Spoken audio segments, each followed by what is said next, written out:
June 2 తర్వాత హైదరాబాద్ కేంద్ర పాలిత ప్రాంతం అవుతుంది అని ఎవరు కోరుతున్నారు ఇది? కోరటంలో ఒకదాన్ని ఒక ప్రజల్లోకి తీసుకెళ్లిపోయారు. ఎవరు? అసలు ఆల్రెడీ ఆ ప్రపోజల్ ఉంది కదా. ఏం ప్రపోజల్? బీజేపీ దగ్గర ఉందా, మీ దగ్గర ఉందా, ఎవరి దగ్గర ఉంది?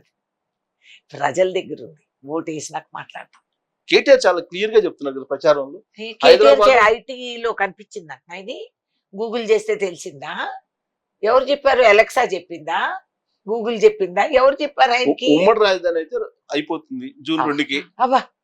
సో దాన్ని ఎక్స్టెండ్ చేయాలని చెప్పి జగన్మోహన్ రెడ్డి అండ్ టీం కోరుతుంది. ఈయనేమో ఆల్రెడీ కేంద్ర పాలిత ప్రాంతం మీరే అన్నారు కదా, ఈయనను ఆయన ఇద్దరు కలుపుకొని వేసే మాస్టర్ ప్లాన్లు ఇవన్నీ అని. అందుకని ఆయన చెప్పితే ఈయన మాట్లాడతాడు ఇక్కడ. It's okay. ముందు కూడా అట్లనే వాళ్ళిద్దరు ముఖ్యమంత్రులు కూర్చొని ఈయన కేసీఆర్ ఏం చెప్తే ఆయన ఇట్లా ఇట్లా ఇట్లా అని గంగిలేదు కదా తల కొట్టినట్టు చేసేవాడు జగన్. వీళ్ళిద్దరు చేసే మాస్టర్ ప్లాన్లు బీజేపీతో చేతులు కలిపిన వాళ్ళు. వీళ్ళు ఏం చేసినా వారు వీరైనా వీరు వారైనా కాంగ్రెస్ విల్ బి హియర్. రాబోయే రోజుల్లో ప్రాంతీయ పార్టీలు ఏవైతే ఉన్నాయో వాటిని బతకనిచ్చే అవకాశం ఉందా అలా రాజకీయాల్లో? వీళ్ళ పర్మిషన్ అక్కర్లేదు, మేము బతుకుతాం. మీరు కాదు, ప్రాంతీయ పార్టీలు మీరు ప్రాంతీయ పార్టీలు బతకనిచ్చేదా? ఏమంటే అది ప్రజాస్వామ్యం నిర్ణయిస్తుంది. రాజ్యాంగం తెలిసిన వాళ్ళు ఈ ప్రశ్నలు అడగరు. That is the difference. అంటే కొన్ని ఏమో కాంగ్రెస్ పార్టీలో విలీనం చేస్తాయి, కొన్ని ఏమో బీజేపీలో విలీనం అవుతాయి అని చెప్పి చూస్తాము. Maybe that is the way forward. దేశం కోసం అది మంచిది మేలు అని అనుకుంటే అవ్వచ్చు, లేదా నిలబడొచ్చు. We have to allow that కదా. That is democracy. ఎవరికి అర్థం అవుతోంది అది? విధి విధానం అదే. రాష్ట్రంలో ఫోన్ ట్యాపింగ్, కాళేశ్వరం, ఈ విచారణ ఇవన్నీ ఏంటి ఆగిపోయినట్టేనా లేదంటే ఎలక్షన్ కోడ్ కాబట్టి ఆగినాయి సార్? అంతేనా? అంతే. కానీ దానికి డబుల్ ఏదో చెప్తున్నట్టు నరేంద్ర మోడీ డబుల్ ట్యాక్స్ కోసం ఎన్నాళ్ళ తొక్కి పెట్టారని. ఆయన మోదీ ట్యాక్స్ కంటే మాదా? ఓరే నాయన, మా డబుల్ ట్యాక్స్ అసలు ఉందో లేదో ఎవరికి తెలియదు. ఉంది అని ఊహించుకున్నా కూడా మాదెంత అండి, చిటికినేలు గోరంతా కూడా లేదు. వాళ్ళదెంత అది చెప్పమనండి. ఈ ఎలక్ట్రల్ బాండ్ ఎవరి ట్యాక్స్ అది చెప్పమనండి. ఎన్ని క్విడ్ ప్రోకోలు జరిగినాయి, ఎన్ని ఇండస్ట్రీస్ కి ఎంత చేరింది, ఇవన్నీ ముందు అది చెప్పమనండి. దాన్ని బట్టి మనం ఇక్కడ డబుల్ ట్యాక్స్ ట్రిపుల్ ట్యాక్స్ వేయొచ్చు. ఎన్నికల సమయంలో కేజ్రీవాల్ అరెస్ట్ చేయటాన్ని తప్పుపడుతున్నారు కానీ కాంగ్రెస్ పార్టీ వాళ్ళు. ఇక్కడ కవితను అరెస్ట్ చేయటాన్ని ఎందుకనే ఎక్కడ తప్పుపట్టినట్టు దాఖలాలు లేవు. ఆమె సీఎమా? ఎమ్మెల్సీ కదా, మాజీ ఎంపీ కదా. సీఎమా? మాజీ సీఎం కూతురు కదా. హలో సార్, అక్కడ సీఎం ని అరెస్ట్ చేశారు. కొంచెం తేడా లేదా? మీరు ఆమె మాజీ ఎంపీ, మాజీ సీఎం కూతురు అయితే నేను 6 సార్లు ఎంపీ అయినాను, నేను 6 సార్లు పార్లమెంట్ లో ఉన్నదాన్ని. అయితే నేను సీఎం పిఎం కంటే గొప్పదాన్నా కాదు కదా. చట్టాలు నాకు అమలు అవుతాయి కదా. That's it. అక్కడ సీఎం అరెస్ట్ చేస్తే మీరు కవితను పోలిస్తే చట్టం తన పని దాన్ని చేసుకుపోతుందని నమ్ముతున్నారు. మాకేం తెలుసండి, వాళ్ళు పోరాడాలి, నిజ నిజాలు వాళ్ళకి తెలుసు. లిక్కర్ స్కామ్ మాకేం తెలుసు? మాకు తెలియదు కదా, మేము వీఆర్ నాట్ ఇన్వాల్వ్డ్. లేదు అంటే ఛాలెంజ్ కోర్టుకెళ్ళి చేయండి. ఎవరు వద్దంటున్నారు? ఇప్పుడు కేజ్రీవాల్ చేయటం, ఆయన మామిడి పండు తింటున్నాడు, జామ పండు తింటున్నాడు. ఇది నేషనల్ న్యూస్ లో మీరు కూడా ప్రకటన చేశారు. సో ఆడేం తిన్నాడు ఎవడికి కావాలి కానీ ప్రజలు ఎన్నుకున్న పరిపాలన ప్రభుత్వం ముఖ్యమంత్రి. మీరు విగ్రహాలు ఎలక్షన్ వస్తానే విగ్రహానికి టోపీ కట్టేసి పేకలకి తాళ్లు కట్టేస్తున్నారు. విగ్రహం చూసి ఓటేసేసి ప్రజలంతా అంత పిచ్చి ఎర్రిబాగులు వాళ్ళు మభ్యపోతారని చెప్పి అది. మరి ప్రజలు ఎన్నుకున్న పరిపాలన ప్రభుత్వం ముఖ్యమంత్రిని అరెస్ట్ చేయటం కరెక్టా? ఈడీలు దిగటం చాలా అలవాటు అయిపోయింది. ఇప్పుడు సీఎంని పిలిపించడం ఇది చేసుకోవటం అనే అధికార దాహంతో వాళ్ళు చేస్తున్నారు. అటు ఇక్కడ రేవంత్ ఎక్కడ చెక్కలేదు, దొరకలేదు. అందుకని ఇప్పుడు ఆయనకి ఢిల్లీ పోలీసు రమ్మని ఏదో డీప్ ఫేక్. ఇది నీ టెక్నాలజీ నీ దగ్గర ఉంది, ఇంటెలిజెన్స్ మీ దగ్గర ఉంది, పోలీసులు మీ దగ్గర ఉన్నారు. అసలు ఎవడు పెట్టాడో అది తెలుసుకోపోండి. రాబోయే రోజుల్లో కేసీఆర్ ని లేదా కల్లగొండ ఫ్యామిలీ మేము జైల్లో పెడతాం, చెంచల్గూడ జైల్లో అంటున్నారు. నిజమేనా అది? ఊరికి ఎలక్షన్ క్యాంపెయిన్? ఏం ఎలక్షన్ క్యాంపెయిన్ చేస్తాం చూరా. మీరు ఒకటి కొన్ని మర్చిపోయారు. రేవంత్ రెడ్డి కుమార్తె పెళ్ళప్పుడు అతి పవిత్రమైన ముహూర్తాలు ఎత్తుకొని తాలిబొట్లు కట్టే సమయంలో తండ్రిని మీరు జైల్లో పెట్టి వేడి లేసి తీసుకొచ్చారు. అప్పుడు ఎవరు అడగలేదు ఈ క్వశ్చన్స్ అన్ని. కవిత వాళ్ళు అరెస్ట్ అయింది మేము అనలేదని మీరు చాలా బాధపడి మెలికలు తిరిగిపోతున్నారు. మరి ఆ రోజుల్లో అది కరెక్టా? అది చేయటం కరెక్టా? సో ఇప్పుడు మాకేమి అంత ప్రేమలు ఒలికిపోవటంలా.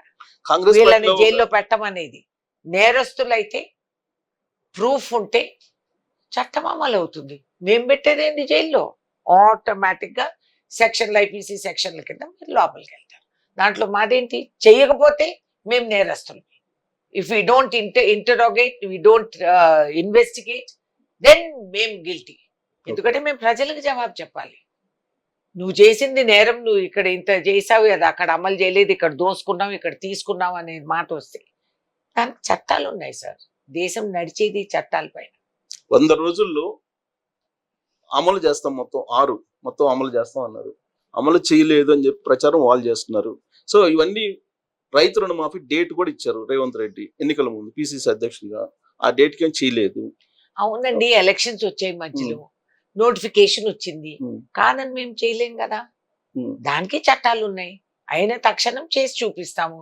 అంత తొందర ఎందుకు? వీళ్ళకి 10 సంవత్సరాలు వీళ్ళు చేయింది. రాజీనామా లెటర్ జేబులో పెట్టుకుని తిరుగుతున్నారు కదా వాళ్ళు. ఎవరు? హరీష్ రావు వీళ్ళు. మీరు చేయలేరు, అమలు చేయలేరు మీరు ఇచ్చిన హామీలని. పాపం హరీష్ రావుకి ఏం చేస్తాడు? మింగలేడు, కక్కలేడు. ఆయన పరిస్థితి అలా ఉంది. ఆయన ఏం చెప్పగలరు? ఈ డ్రామాలన్నీ నడుస్తూ ఉంటాయి. సో రుణమాఫీ అయితే కన్ఫర్మ్ చేస్తారా? 6 హామీలు ఏదైతే ఇచ్చారో రాష్ట్ర ముఖ్యమంత్రి ఏ మాట చెప్పారో అది కంపల్సరీగా అమలు అవుతుంది. దాంట్లో భ్రమపడకండి. ప్రజలేమంత పిచ్చివాళ్ళు కాదు.